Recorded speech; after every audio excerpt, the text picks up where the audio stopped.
Hi, my name is Harrison Monarth, and I'm your coach for this course, Present to Win, high-impact presentations that get results. I would like to put you into the proper frame of mind and get right to the heart of the matter, as I offer you my particular perspective on speaking and presenting in this course.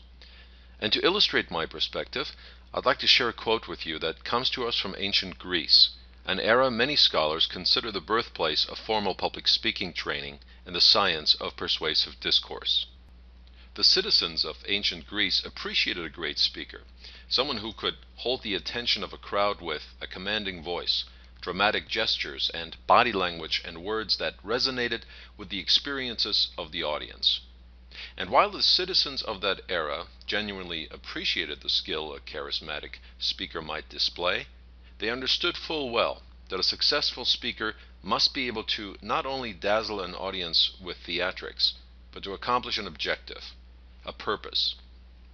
That purpose might be to change the way the audience thinks about an issue, to alter people's behavior in some way, to move them to take an action, or to reinforce lightly held attitudes.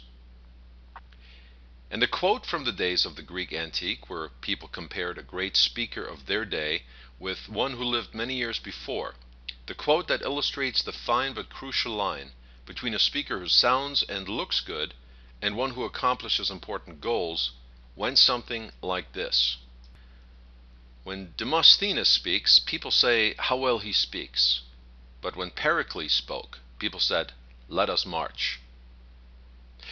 And that is what it's all about, what it should be all about.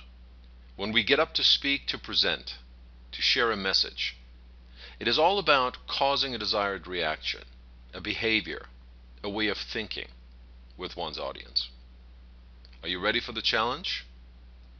I think you are, but before we get started on learning the critical aspects of giving high-impact presentations, I would like to introduce myself properly and tell you where my expertise on this topic comes from.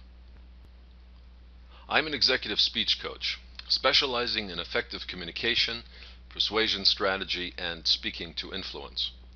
I'm also the head of Guru Maker, School of Professional Speaking. In my role as executive speaking coach, I regularly prepare CEOs, senior executives, political candidates, and other leading professionals for high-stakes presentations, speaking opportunities, and other leadership communication. I'm the author of 2 books. The first one, a New York Times bestseller, is The Confident Speaker, released by McGraw-Hill in 2007. That book is based on my years of research and practice in the field of persuasive communication and high-impact speaking. My most recent book, as of December 2009, is Executive Presence, The Art of Commanding Respect Like a CEO, also published by McGraw-Hill.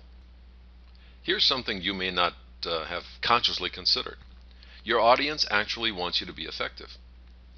As you can imagine, there are many factors to consider when you're developing a presentation, from the initial planning and objective identification to audience engaging techniques and evaluation.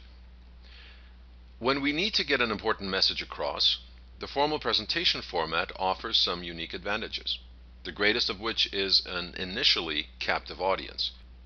I say initially because while you may have people physically sitting or standing in front of you, there's no guarantee that they will attentively follow your talk past the initial few seconds after you start your presentation. And since we're all audience members at times, we're familiar with how easy it is to let our minds wander if the speaker in front of us fails to engage our senses and stimulate our minds. Of course, this doesn't serve anyone, neither speaker nor audience.